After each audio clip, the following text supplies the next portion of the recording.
Police in Groveland, Massachusetts became suspicious of one of their officers of whether or not he's doing his job correctly. So they started monitoring him.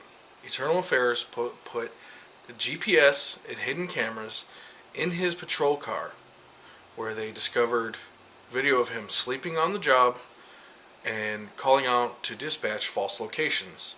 He said that he gave false locations because he didn't want people listening in on scanners to know where his correct location was, and that he was not sleeping. He was observing radio silence because he was on the lookout for terrorists.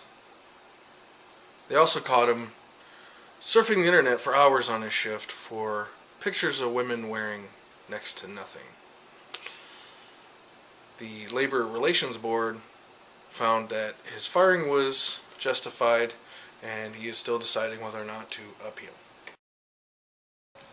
In Brazil, a 32-year-old former manager of a McDonald's says that tasting the product daily for quality control caused him, over 12 years, mind you, every day for 12 years, caused him to gain 65 pounds. He sued McDonald's.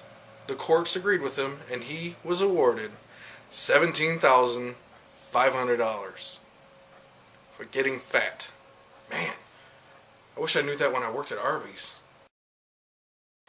In Manteca, California, a 67-year-old man with dementia came up missing from a home where he was being taken care of.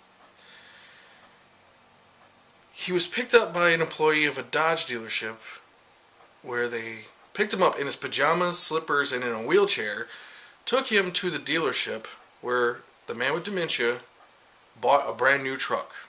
Mind you, he had no wallet or driver's license or any kind of ID with him, but he bought a brand new truck. Guess what he did with that truck?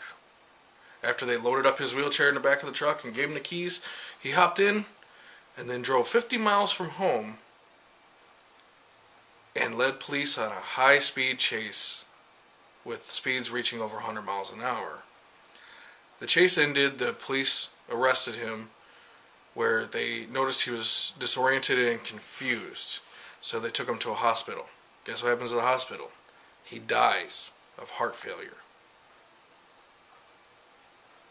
I blame the dealership on this one. They sold him a truck with no ID, no identification. The guy's in a wheelchair. They went and picked him up. I guess the 67-year-old man called him up and said, "Hey, I'm coming to come get me because I'm getting a truck.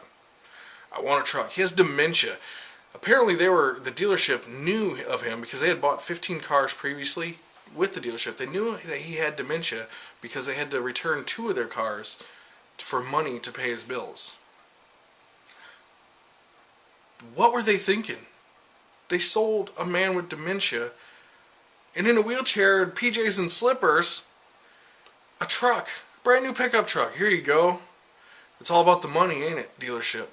Anyways, the guy is now passed away because obviously it was a traumatic ordeal. He was found 50 miles from home, and he had put on nearly 300 miles on the truck. He was trying to get home, I'm sure. He was confused. He was lost. He didn't know what he was doing. I blame the dealership, and the dealership had no comment. What do you think of these news stories? Links to all the stories, I'm going to place them down below so you can read for yourself.